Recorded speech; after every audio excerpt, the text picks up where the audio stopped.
jërë ngeen jëf mbokki internet yi Buzz Total TV wéy leen te abonné bu baax di partager di like vidéo yi.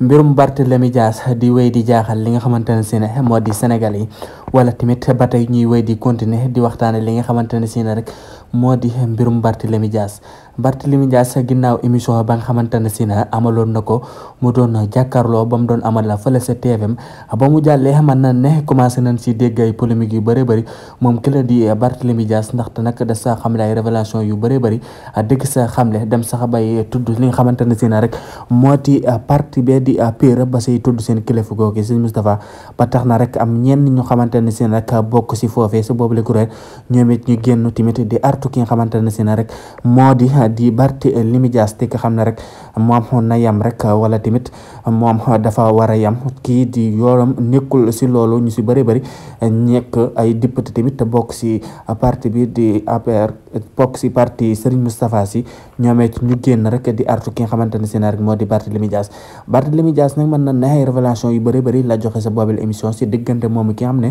moo di président Ousmane Sonko mi xam ne rek bu ko déggaloon mën nañ ne rek fii mu nekk jamono ji du fa nekk moom président Ousmane